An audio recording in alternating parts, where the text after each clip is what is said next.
All right, there we go. Welcome to the Hip Hop Hustle podcast. I'm super excited about my next guest. It is the one and only Ponzo Houdini, who is absolutely blowing up. He is just knocking just achievement after achievement after achievement. You probably know him from the track Rich Lit, which is absolutely blowing up right now. He's also dropped a track, Pray for Buffalo, as well. You've opened up for people like Rick Ross, Kodak Black, Young Thug as well. You've also starred in the Griselda film. So literally, you keep doing so many impressive things, man. It's an absolute pleasure to have you on the show. Man, Aaron, man, I appreciate you, my guy. You know, it's a blessing to be here where I'm at after 16 years of hard work. You know what I'm saying? It's finally paying off for sure. Well, have you felt that it actually took that long for you to really see some success? Like, does it feel like these past like 12, 24 months have been a huge change in terms of where your career was at and where it's going? Absolutely. I would say the biggest change for me was moving to Atlanta, Georgia, moving out of my hometown, Buffalo, New York, and moving into Atlanta, Georgia, which is actually the mecca of the music industry right now. You know what I'm saying? The urban and hip hop music culture is in Atlanta, Georgia. So moving here was like a major help for my business as well as my career. And, like you said, the last 12 to 24 months been astronomical. So what's the difference between being in Atlanta versus being in Buffalo? Because I know Buffalo creates some amazing artists as well. It's not like there is no music scene in Buffalo. So did you feel like the direct difference? Like, can you pin it down to anything? Uh, Buffalo got a lot of dope talent and is a home of a lot of upcoming artists that will see the mainstream.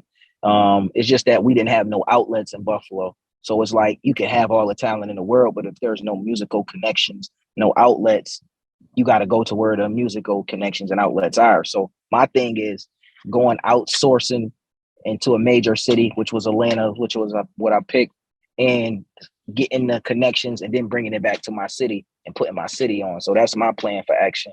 And it's just a different feeling when you somewhere where people don't know you personally and they got genuine love for you as far as your craft, your hustle and your product, your artwork that you're selling to the people. As if in your hometown, people got a biased opinion against you because they feel like, hey, we was in school together, we grew up together, you my family member. So it's a different respect level when you come into a place that's not your hometown. Is a different respect for your craft.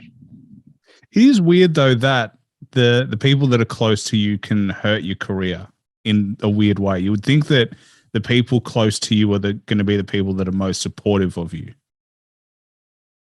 That's a true fact, bro. Like, cause a lot of people that's close to you, like I was saying, they got entitlement issues. So they feel like just because they know you or just because they hang around you, you owe them something. And a lot of successful people, such as myself, we deal with that a lot. You know what I'm saying? They call it survivor's remorse.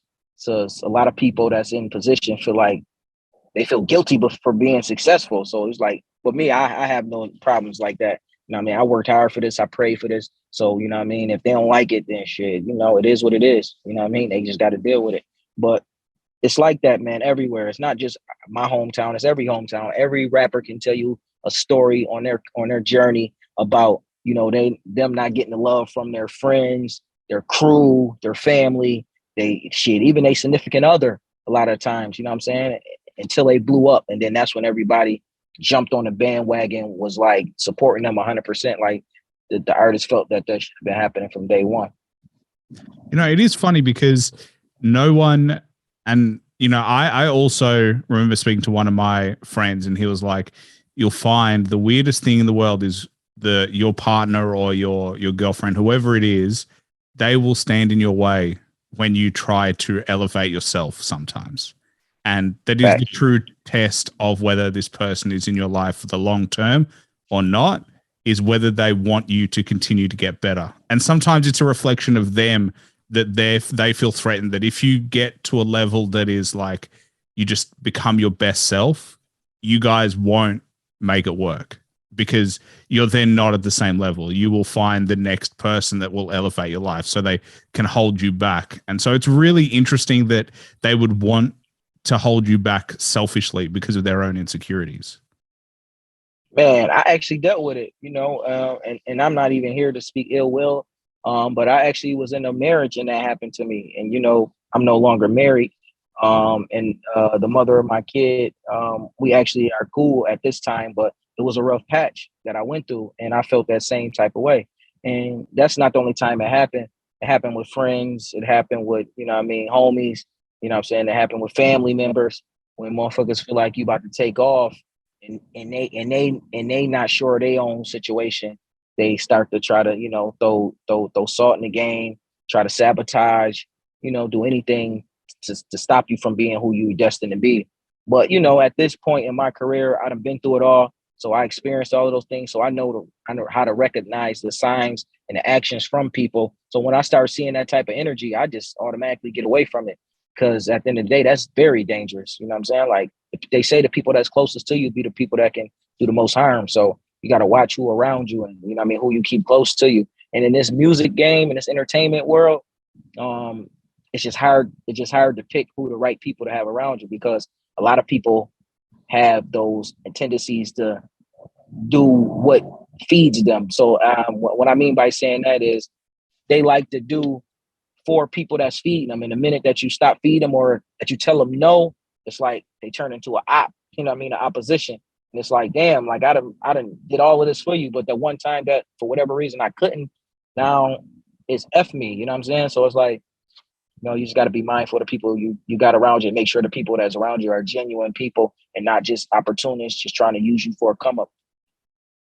Yeah. It must be tough though now in the last 12, 24 months for you because for sure, like I'm sure there are so many people reaching out to you now who are like, hey man, I remember, like 5 years ago we did this thing, or there's like new people reaching out. Like it must be weird to have a different type of attention in the sense like, okay, you've dealt with, friends, family, that kind of stuff, people close to you, but now you've got a wider audience looking at you. You got, a lot of people that you haven't interacted with for ever coming and now going, hey, we want a piece of the cake boss, so to speak. So absolutely.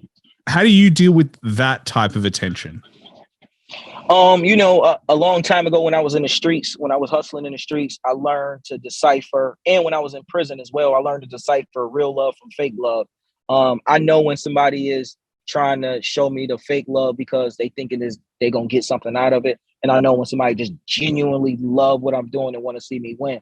So, I just deciphered those two things.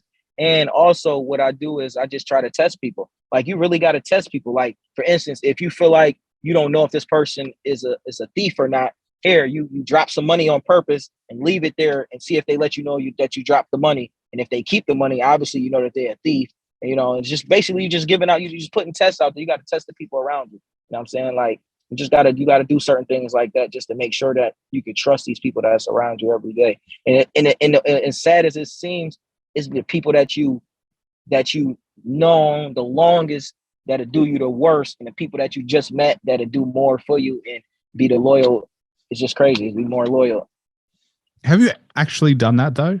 Drop some cash and seen if anybody takes it? I've done stuff of that nature. Absolutely, I do all the time.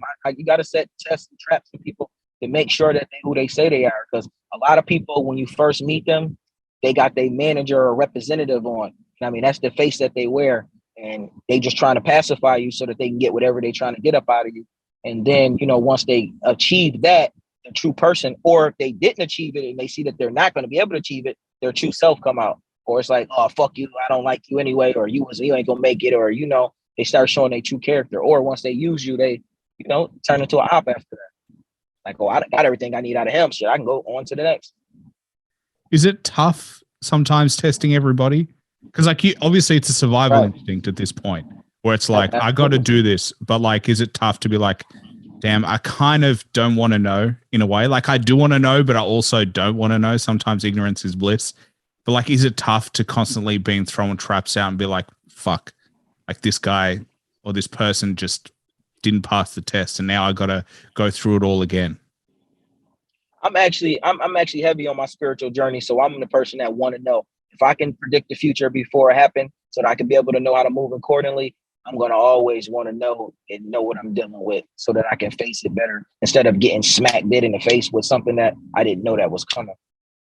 So do you just disassociate with them altogether, or do you Absolutely, confront absolutely. them? I mean, long as they didn't do nothing that was harmful to stop, my health, my progression in my career, my finances, or hurt any myself or my family.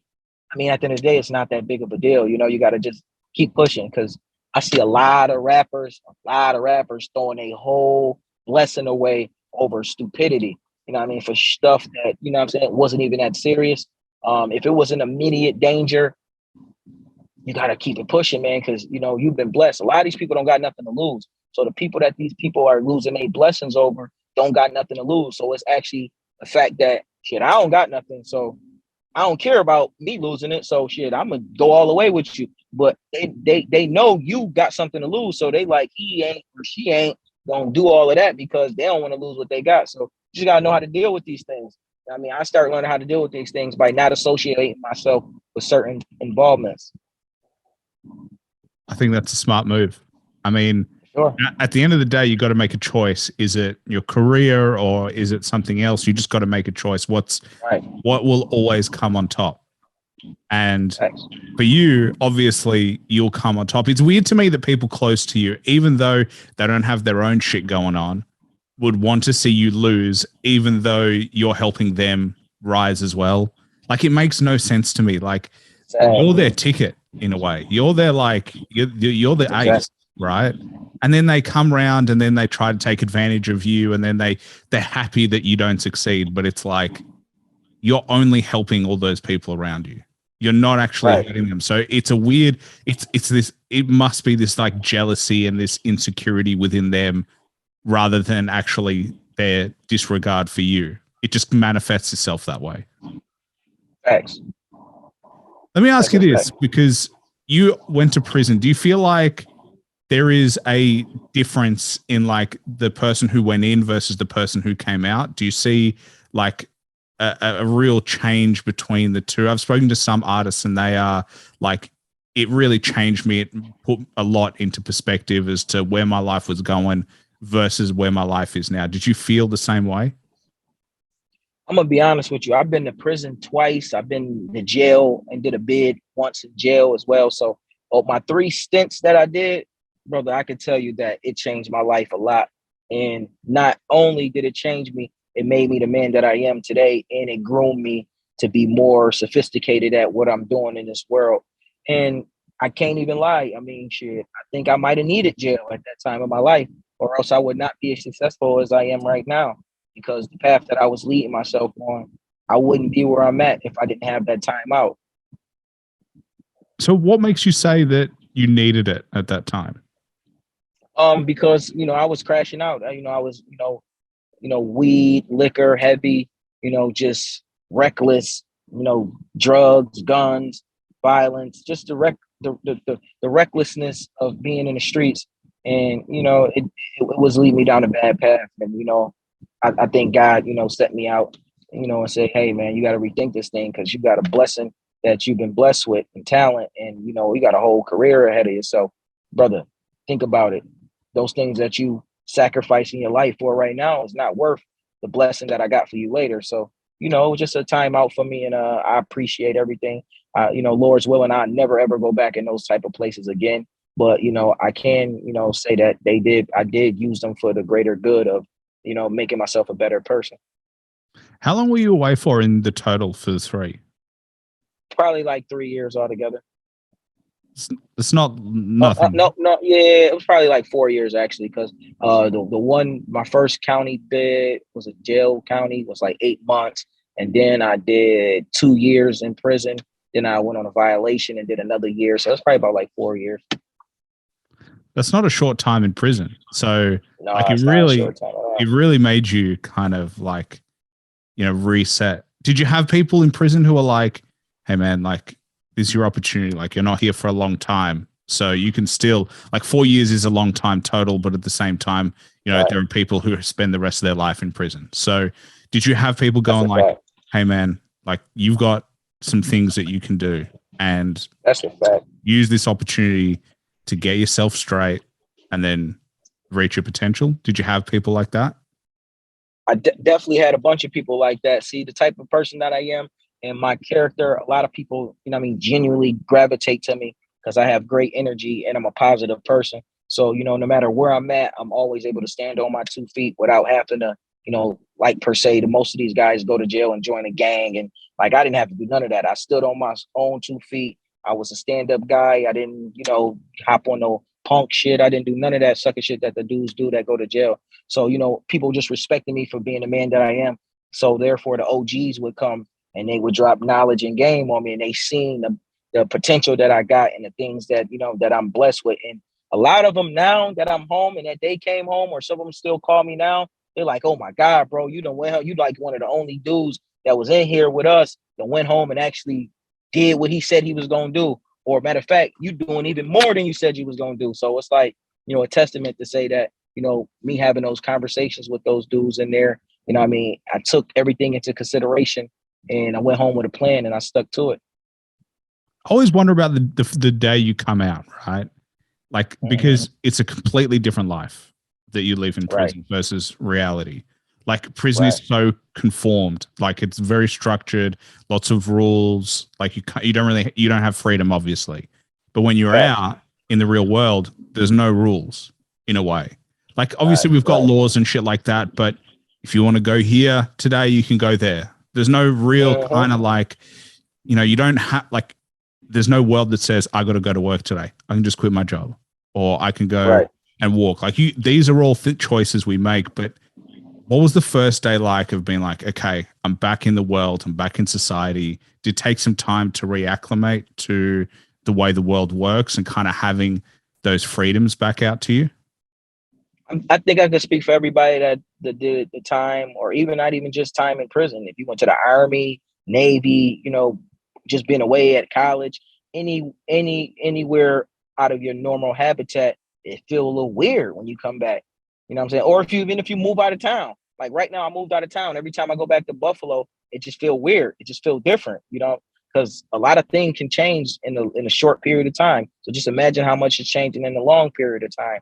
It's definitely a weird feeling. You just got to get used to things. It's like you come around people, you don't know what type of vibe they on because you ain't been around them in a long time. So it's like you're just feeling things back out. So it's definitely a weird feeling.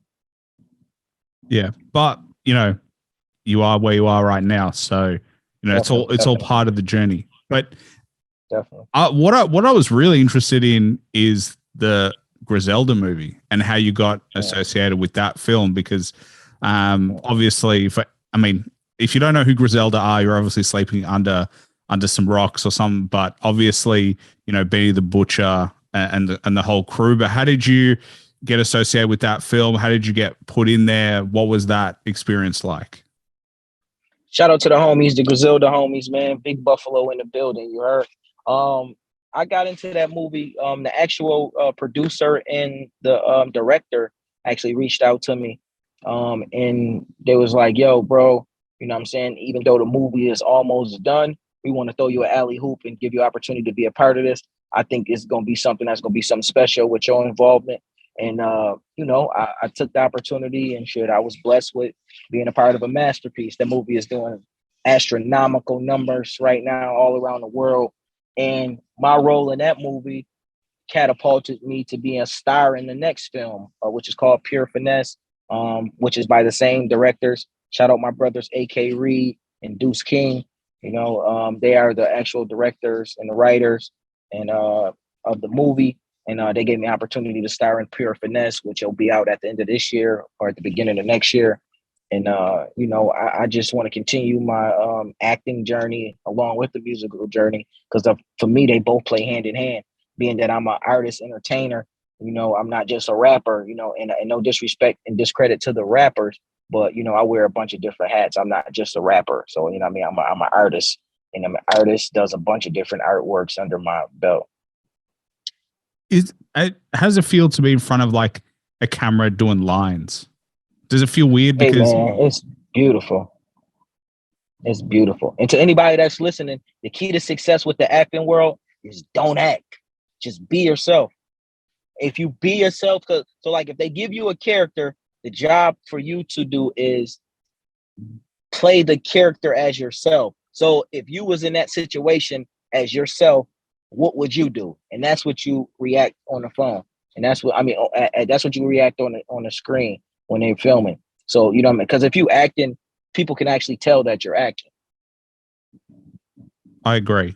And then there are the amazing artists who, like, Right. you know, the greats, like people like Denzel, people like, you know, Al Pacino, all those Definitely. people where you're Robert De Niro, freaks. Clint Eastwood, all of them guys. And you just look at them and you're like, that's like the top level where they're like, you know, they've been studying the craft for so long that they're like, it's weird because when I think about it, there's no real kind of like movie star in a way anymore. Right. Like at the same level that it's they not, were. Hey man, it's not, bro. Like, and I said this, that's crazy you said that. I said the same thing. It's like, the movies from the 90s don't exist no more. Like the real, like it's like microwave movies. So, similar to the music industry, but I get why the music industry is in the direction that it's in. And I'm a person, I like the young crowd music. I like the OGs music because I'm right in the middle. You know what I mean? I fall in the middle of it. I fall in the middle. I'm 35 years of age. So I connect with the youth and I connect with the OGs as well. So that's why my music sound a mix of both. Well, I actually discussed and we'll definitely jump back to your music, but I discussed this literally yesterday about movies. And I'm like, it feels like with movies these days, they just pump them out to just make box office success rather than actually make legacy films. Because like you can even see in the dialogue and the pacing of movies these days, it's like, it's so quick and they don't take the time to really flesh out the characters. It's all like action movies and like they might be shit and everyone goes see them. They make money and the studio is obviously there to make money. They're not there. They don't particularly care that much about making, you know, the greatest film of all time. So I think we kind of miss that part. Whereas, yeah, the 90s, early 2000s, it felt like people were literally trying to make the best movie they could ever make. Right. It's more quantity over quality these days because they understand that if you get a whole bunch of big names on it, people are going to get that view because it's all about views. So it's all about streams. So being that it's like back in the days, it's all about going to the movie theaters and going to see the movie, or maybe go to Blockbuster and get you a DVD or a cassette or a VHS. Those days are over. So now it's like stream. So they don't even care what the product is like. As long as they can get clickbait to get you to press enter, and once you watch it for a couple seconds, they get paid. You don't have to watch the whole movie. So, you know, that's the game. So it's like, hey, man, just run the numbers up. They don't even care about quality no more. We're going to get as much as possible. And content is like real estate. The more real estate you have, the more, you know, leverage you have and the more, you know, money you're going to make from it. Do you know who pumps out so many movies? The Rock. Oh, The Rock, yeah. He is like, okay, his movies aren't great. I'm going to be the first, but I'm like, he just plays The Rock in every movie. He's like above what he plays. He's just, every time you see him, you're like, it's The Rock. But like at the same time, his work ethic is ridiculous. I look at him and I'm like, he's got a tequila company. He's making like 4, 5, 6 movies a year. Like he is just hustling all the time. So like, as much as he's not in the best movies ever, like the work ethic that he has is unbelievable. Yeah, his popularity gonna sell the movies anyway, no matter if they trash or not. Just shows. And he started with nothing as well. His story of like, you know, I think he said he had like $10 in his pocket or $100 before he started in the wrestling, and like he was in WWE for how long, and just to where he's at, it just shows that like doesn't matter where you start, it's all about where you finish. That's a fact for sure. Tell me about your rise as an independent artist, because there's always options for deals. There's always options for, especially on the come up when the success starts to roll in. Like we said at the beginning, there are people who are going to come out of the woodwork and be like, hey, let me get a piece of this action. Let me help you get to the next level. how does it feel being independent? And have you entertained an idea of being signed? Well, I can say the independent game has been a long journey and it's been stressful and it's been very costly. And guess what? I do not regret it at all because on that journey, it's a lot of learning curves. I built a lot of connections. I built what do you call it? I built a fan base that's always going to be there, and I built a market to where I know how to move every time I want to release a project or I want to release one of my artists' project. So I got a system. So proving the system has worked where, the releases has been successful and the promotion and marketing has been successful of those releases. I'm actually a major label just with a smaller budget. And right now we actually have a bunch of labels that's, you know, in what you would call some type of bidding war to try to get me to partner up with them because that's what I'm looking for at this time. I turned down all the rapper deals. I know another person that would be at this stage in their career would just jump on anything, but I know enough of the business to know that I can't just settle for anything just to say I got a deal and then be crying later saying that, man, I should have never signed that deal. The labels jerked me. And no, you actually jerked yourself because you didn't do the proper preparation to prevent the poor performance of that contract. So I just stay, positive. And then, once the right deal comes, then I'm going to sign it because, at this time, I feel like I've exhausted all of my efforts independently. Like right now, I got a hit song called Rich Lit that's on every mainstream. It's on over 59 mainstream radio stations, FM, urban, and arithmetic radio stations, and top 40 radio stations in the country right now, as well as Canada. And also, it's getting played in every strip club and major lounge here in Atlanta and in the South. The song has over almost 2 million streams and views altogether, and this is all independently. So it's like I did all of that on my own. It's no limits to what I can do when I got that actual machine behind me. So what's the difference between a rapper deal versus a partnership deal? Well, a rapper deal is you're an employee, and a partnership deal is you're a business partner. That's the simplest way to simplify it. And being that I'm already a business owner and a CEO, I want to come in as a partner instead of coming in as an employee. I rather, that way because there's more benefits and there's more ownership and there's more equity in that type of situation. But I understand, when you don't have no leverage, you got to do what you got to do. So I'm not against signing a rapper deal, but being that I created my own leverage, I feel that, I'm open and I'm a great candidate for a joint venture deal to be able to start signing artists and use the major backing and influence to keep blowing up artists and upstreaming my artists once I sign them to my label. It's interesting because you're not the first person I've spoken to who talks about leverage. And leverage is obviously key in any business proposal. What do you bring to the table versus what does the other one bring to the table? But I wonder for a lot of artists, they go, I don't have leverage now, but maybe I sign this deal and then I get leverage by the machine helping me blow up or get some certain success. Do you think that is a legitimate view that, like, if all things play well, that could be a good move?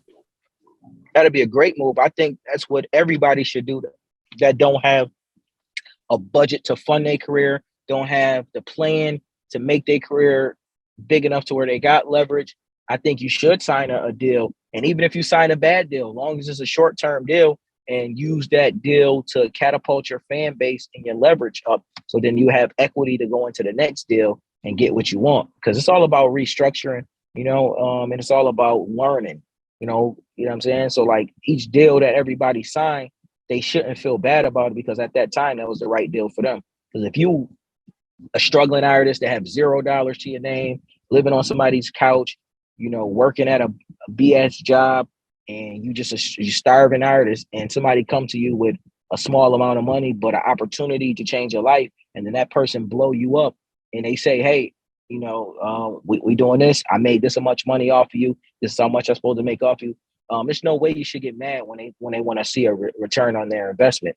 because they invested into you when you had nothing and they changed your life. So you should always appreciate them. And it's business at the end of the day. When a business wants to grow their business, they invest in product and they sell product. So they buy low and sell high. And that's how they make a profit. So it's the same thing in the music business. Somebody sign you, they're signing you to make money. They didn't sign you just because they think you're a nice guy or they think you're a cool chick and they want to see you win. They don't know you most of the time. So you got to understand it's all business. So you got to respect the person that invests their time, money, effort, and resources into you, and they give you opportunity to change your life, and let them get their money off of you that they feel that they should earn.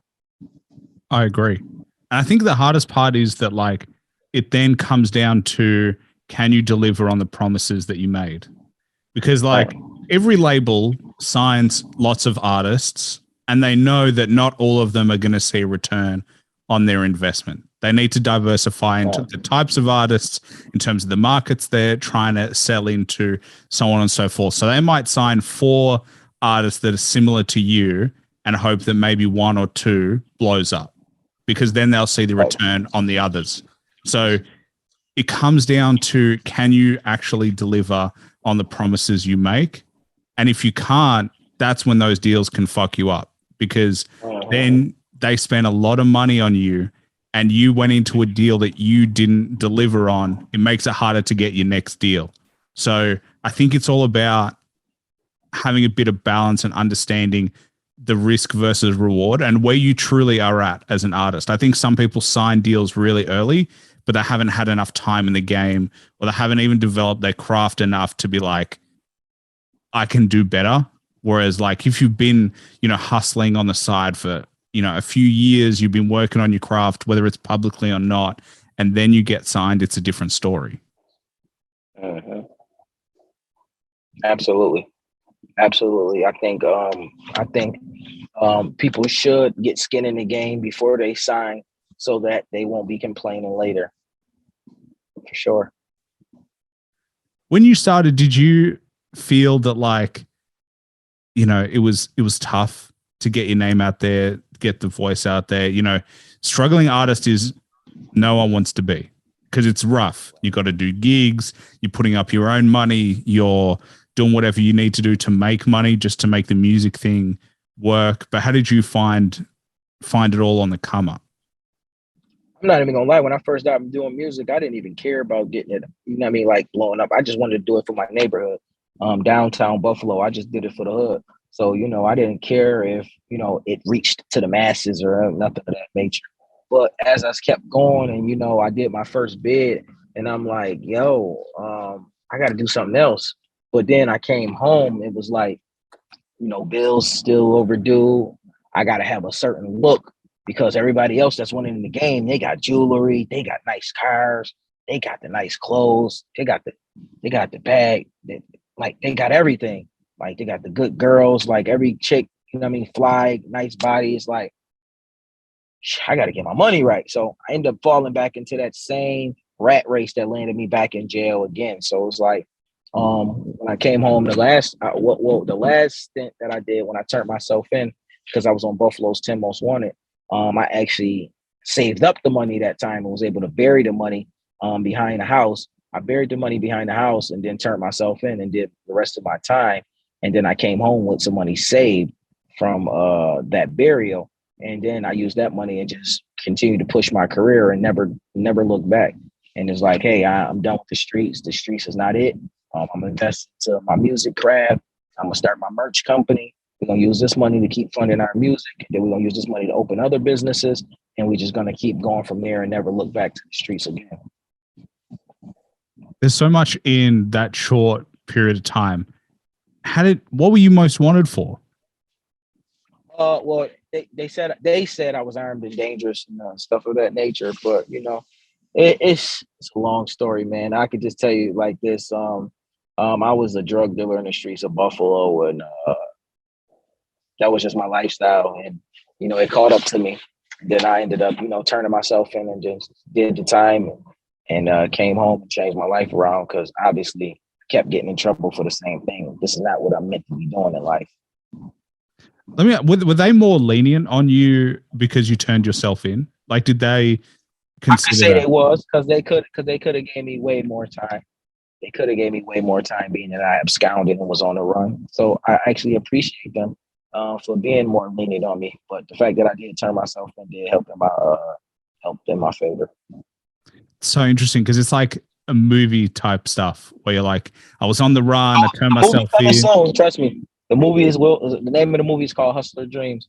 It will be out soon. I'm just waiting to debut that with my major label debut. And I might be saying a little bit too much, but yeah, I'm actually in. Like I said earlier in the interview, I definitely got a couple of offers right now on the table. So whichever one I choose to settle with, and we come to an agreement and partner with, I will have with my debut release. I will have a movie attached to it. So. Well, what can I say? The Hip Hop Hustle gets the exclusives.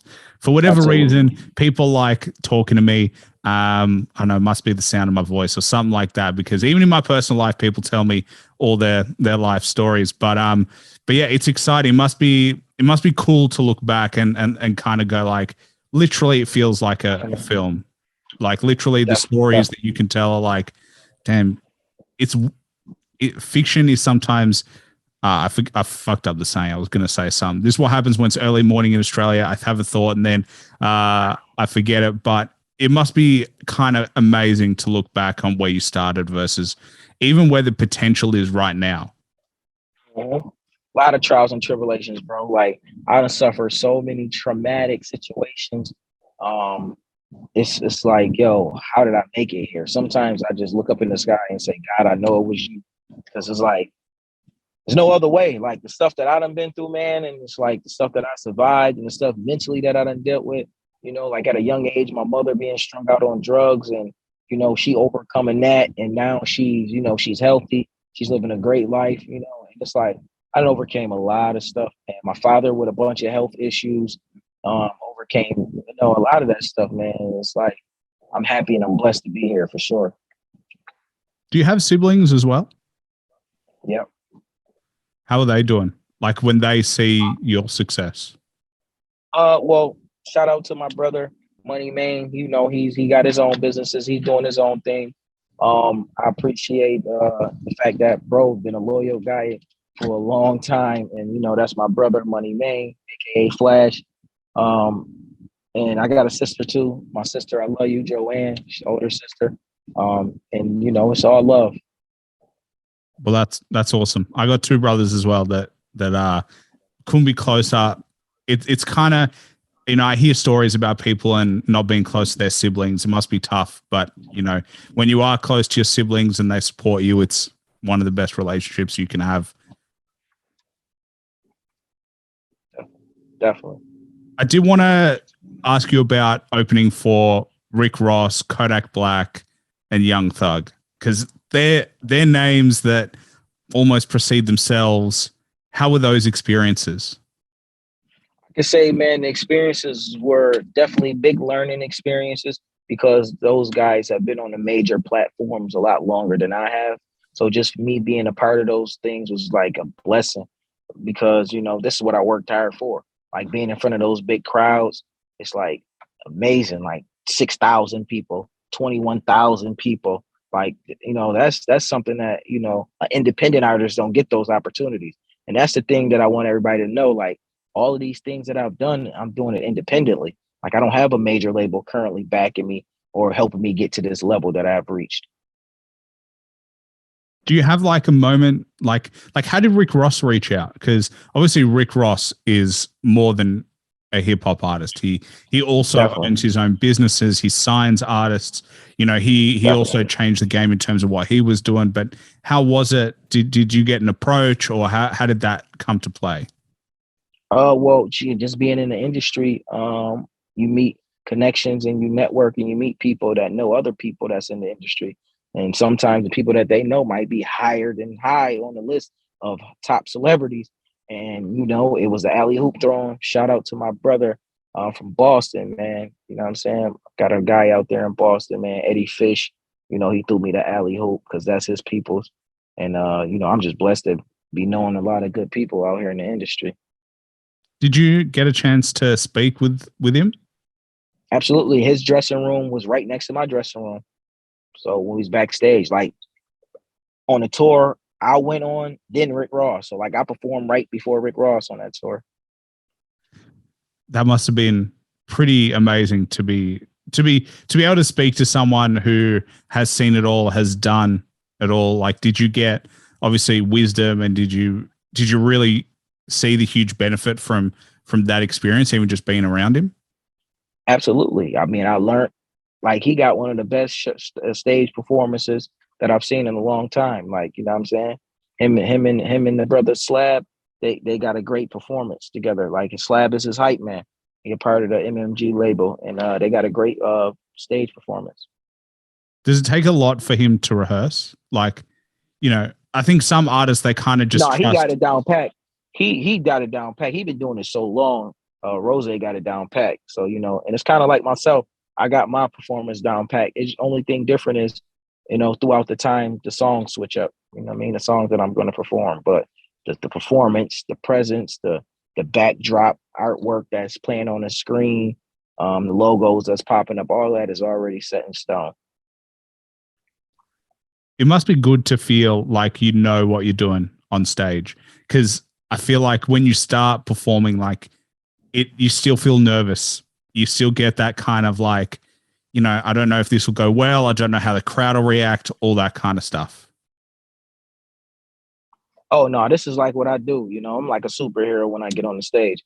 You know how Bruce Wayne turned into Batman? That's how I get when I get on the stage. It's like whatever else going on in the world stops, and I just focus in on being that performer. Do you have like a routine or a ritual that you do before you get out on stage? Because I know some people are superstitious like that. Well, I like to say my prayers and pray for a good performance and a good crowd. That's a receptive crowd. I think that's all you can really ask for, and just like Definitely. see what happens out there. And Mm-hmm. and obviously comparing someone like Rick Ross versus like Young Thug, were they very different experiences in terms of how they prepared for the shows? Absolutely. It's a different vibe. But I could say they both are great artists, and they both got huge, massive fan bases that love and support them. And I was just happy to be able to piggyback off of their fan bases to actually help grow my fan base in that process. Well, I mean, it helps when you get to see them doing their thing, and it kind of helps motivate and keep you going as well. But it's just great to hear that those experiences were really good, because I feel like some artists struggle with them. They have an opportunity to be with these amazing artists, and then they kind of the pressure gets them in a way. Mm-hmm. A lot of people be starstruck, like even just like these rappers. A lot of these rappers, when they get on, they're still fans of other rappers, so they get starstruck instead of seeing them as like what you call it, a peer. They see them as inferior, and so that breeds the fact of they'll get nervous. They're like, "Oh my god," and it's like they fanned out, and it helps and it hurts their performance. That must be, yeah. I can understand that like, you've been listening to this artist for a long period of time, and now you have an opportunity to be with them. It's like meeting your heroes in a way. Yeah, and that's why most people actually sign to Rock Nation. If you think about it, because they're big fans of Jay-Z. Like a lot of people, if they had the opportunity to sign in Rock Nation, they would sign for no money, just off the fact that they're big fans of, just to take a picture with Hov. Well, it's like, getting signed to Dre as well. Exactly. The same way. It's weird though, because like just because they have the name doesn't mean your career is going to do better. I think that's what Absolutely, people because forget. they all got success stories and they all got failures. It comes with the game. One other thing I wanted to ask you about is your track "Pray for Buffalo," which literally just dropped. And that joint doing numbers. I think Yeah, that joint is almost at 500,000 streams all around the world right now, and it's only been out a week and a half. So I that's mean, another song that's blowing yeah. up. Sorry, I think your camera just froze. Oh, can you see me? Yeah. But yeah, "Pray for Buffalo." Obviously, doing amazing. But like, what was that about? Obviously, you know, for me, I'm not in the US. I kind of hear Right. kind of stories like this, and you know, Right. in a weird way, it's one of a number of stories that I hear like this. But what was the like? What happened? What was the effect, and how did it resonate with you? Well, I'm an avid person that like to stand up for my city. So in that situation, it was, you know, a senseless acts of racism by one individual that felt a certain type of way against a certain race. And I just felt like it was my turn and my time to step up and to try to just stop the nonsense, because it shouldn't be about color. It should be about character. You should deal with people based on their character and not their color. And I felt like him targeting, you know, Buffalo for whatever reasons he felt, it hurt our community. It That's actually my community. I grew up on Jefferson Avenue, a little bit down the street from where that actually happened. That my father actually lives across the street from that Tops, and he shops at that Tops. I used to shop at that And you Tops say as in the well. lyrics that your father lives across the street. Absolutely. So it's like that impacted me very much. One of my friend's mother actually died in that act of racism or whatever. So it's like it impacted me a lot. You know, it brought turmoil to my city. And what I didn't want it to do was start a race war, because you know that's not what it's about at this time. I mean, it's about everybody sticking together and weeding out the bad people that is not on the same page. I agree with you. And the weird thing is that, like, you know, I've been a fan of hip hop for a long time, and listening to the songs that were made in the 80s, in the 90s, in the 2000s, still the same shit is going on. Still the same Absolutely. themes come up over and over again. And, you know, it's kind of depressing thinking about it like that. Cause it's like, Right. I mean, this shit has been going on for such a long time, and they still keep happening. And it's just like you said, I it shouldn't be about what you look like. It should be about who you are as an individual and what you contribute. Absolutely. And Absolutely. I find it So, so difficult to understand how others don't understand that. yeah, I mean, and this is always going to be rotten apples in the bunch. So you know, you can't blame everybody for one person's act. You just got to seclude that person from the group and continue living life, and just you know help the group come closer to stopping it so that we can try to prevent it from continuing to happen. Yeah. It just makes you kind of rethink. You know, sometimes you think you're seeing progress. It's like two steps forward, one step back. And it's Yep, like definitely. these shocks of reality kind of like, damn, we still got a long way to go before Right. we can see, you know, our society that we live in feel safe and feel good for everyone, rather than just Definitely. like in moments. Right. Yeah, for sure. Was it difficult to write the song? Like when you were writing, I, did you feel it? I felt that. I wrote that song in 10 minutes. Damn. I wrote that song in 10 minutes. Shot, and I was going back and forth with myself. Like, do I even want to address this? Because this is a terrible topic, and I don't even want this energy around me. I don't even want to deal. I don't even want to be in that mind frame. I just don't, you know what I mean, want to, because a lot of times nothing actually changes. So, you know, but then my brother Butter, shout out to my brother Butter, man. He's actually the road manager, my big bro and shit. He on the team, and he was like, bro, man, you gotta do it. And you know, I just that extra push right there, you know what I'm saying, like helped me. And I had the song recorded in 10 minutes. I wrote and recorded the song in 10 minutes, and then had a video a week and a half later. And I also did a food drive, and we fed over 300 people in the city of Buffalo, New York, right there outside of the Tops.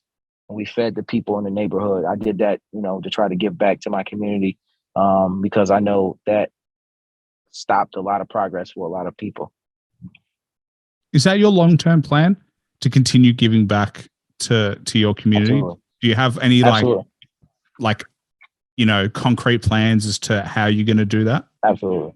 Absolutely. I really plan on creating opportunities for the youth as well as the elderly, because I think those are people that need the help the most. The kids growing up need direction. They need opportunity. They need other alternatives to the street life and the negativity. And the elders, they need something to keep them busy, to keep them happy for their last years on this earth. So, I'm working on plans to do that. And I'm going to start in my neighborhood.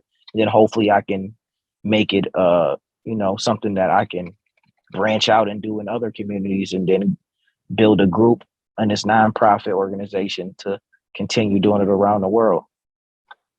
It's interesting. I've always thought that like children and, the elderly kind of make sense as like they would get along, because it's like right. The wisdom of the elderly and the youthfulness of the youth kind of pair quite nicely. It's kind of like this like they have a walking contradiction, but they kind of make up for their own kind of weaknesses and strengths. Right. Do you have a time frame on that? Well, as God keeps blessing me, I'm going to keep blessing the world. So that's how I see it, and I've been doing this for a while. Like I do back to school drives where I give away school supplies and book bags full with school supplies, free haircuts to the kids. And I just try to do my due diligence to try to help out the community. Like I just sponsored a spa day for this girls after school program and community center.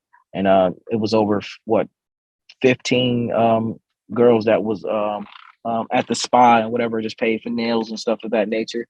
And, I just want to keep giving back to the community, to keep helping out, build that camaraderie in our neighborhoods. Well, I love it, man. I love when, artists not only succeed, but also give back to the community that helped them succeed, and give back to society more than just the art form. I think that we're starting to see a lot more of that come through across the board. I speak to almost most artists these days are starting to do that kind of stuff. And, I think that is part of what makes hip hop great, is like they're creating, but they're also giving back, is that it's not just a selfish pursuit. That's a fact. Because it's like these people do all of this to help, you become successful. You should want to do something to return the favor. And that's what I feel like I want to do. As much as I get blessed, I want to be able to bless the world. Well, that's an awesome outlet, an outlook. And I only have one more question for you. It's probably going to be the hardest question that I've asked. It's the only question that I actually plan on the podcast. But you're fixing your hat. Brother. You're getting ready. Let's go. You got to get ready for the home run. My boy A-Rod got the $1 million holla. Let's go. All right. If you had to recommend one album that everybody should listen to at least once to get an appreciation of, cannot be your own work, can be any genre of music, what would it be?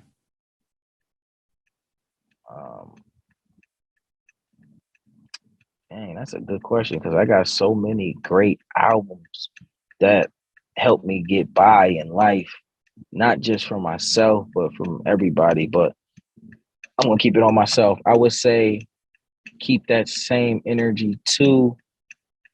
No, I actually got to go with the most successful album that I've released it to this day. Can't be your own. Can't be your own.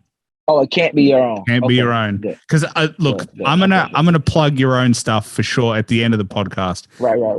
We can't name our own, because if you ask me what's the best podcast, I'd be like, well, you're listening to it. So, cannot be your own work. I would say the Jay-Z Reasonable Doubt album. That would be something that I would always refer back to, because what that album did for me was it showed me the beginning of what Jay-Z is right now. So if I'm somebody that's looking to try to be as successful as Jay-Z in the entertainment and business world, I got to start where he started at. So that is the beginning of where he started at, and see where it started at, so I can know how to get to where he's at currently, or past where he's at currently. And that is an amazing album. That's also my favorite Jay-Z album. The Evils, like I've said on this podcast before, but there are just so many introspective songs about his journey, about his life, about what he wants to achieve. And it's just one of those albums that really changed hip hop. And was the catapult for his career, as you said. Sure, definitely. And I could drop a couple more. Lil Wayne the Carter too was a dope album too. Like Lil Wayne the Carter too. There's a bunch of albums, but we ain't gonna keep going. But these are just some of the albums that like helped me get through my youth and be able to become a grown man in the music industry. Well, there you go. I can't complain with Jay-Z. And obviously, you won't complain when it's Ponzo Houdini, so make sure you check him out. Obviously, he's on IG, Spotify, as we were saying throughout the podcast. He's on all the streaming services. He's just got his song, Rich Lit, absolutely doing massive numbers. And we spoke about Pray for Buffalo as well, which is doing massive numbers as well. You'll probably see him on the screen at some point pretty soon. Do you have a time frame for the next release for your next film? The next film should be out at the end of this year, beginning of next year. And the name of the movie is called Pure Finesse. So be on the lookout for Pure Finesse coming soon. And be on the lookout for my new album, Rich Energy, which will be dropping in the next month or two. And you also dropped Keep That Same Energy too, I think. Keep That Same Energy too. Yep. And then the album before that, what is that? What was it last? You Know the Vibes too. I done dropped so much music. I got over like 15 albums out. So it's like sometimes I lose track. But You Know the Vibes too. I actually got plaques for that album. Streaming plaques from Spotify and the Music Streaming Awards. I got from that album, Keep That Same Energy too. So that's certified as a classic in my catalog right now. Well, man, look, I'm impressed that you can remember any album names. I can't remember half the shit I did last week, so let alone 15 albums and catalogs. But as I said, man, absolute pleasure to have you on the show. It's awesome to see, someone such as yourself thriving and doing well and giving back to the community. And for anyone else, obviously show some love, show some support. Is there anything else you wanted to plug? Anything else you wanted to chat about? Definitely, man. I just want to say, bro, thanks for having me on the Hip Hop Hustle, man. I just appreciate you, brother. And I want to plug in a clothing line that I'm sponsored by, Black Jockey Clothing. You can go to blackjockeyclothing.com and check that out. And also, you can check out spintvglobal.com. It's new IP TV services. That company is been developed to stop all of the high price cable bills, all of the monthly subscription to all of the movie channel ads, and $25 a month, you'll get unlimited channels, unlimited pay-per-view, unlimited sports packages. SpinTVGlobal.com. Check them out. There we go. You got some product placement, but obviously make sure you check out Ponzo Houdini and feel free to subscribe to the Hip Hop Hustle podcast while you're here. But anyway, man, appreciate you having on the show. Man, I appreciate you, brother. My boy Aaron, man. I'm going to be back soon for sure. Believe me. Can't wait. I actually have a plan to move to the US at some point. So, man, I also have a plan to tour in Australia at some point. Well, hopefully, one of us will make the move first. I'm hoping at some point early next year I'll be down in the States. But if you're touring in Australia, I got the setup. We can do it in person for sure. Man, no problem, bro. And I'll keep you updated on everything, my guy. Awesome. Sounds good, man. Speak soon. Yep. Ponzo Houdini, Cake Boss, and I'm out.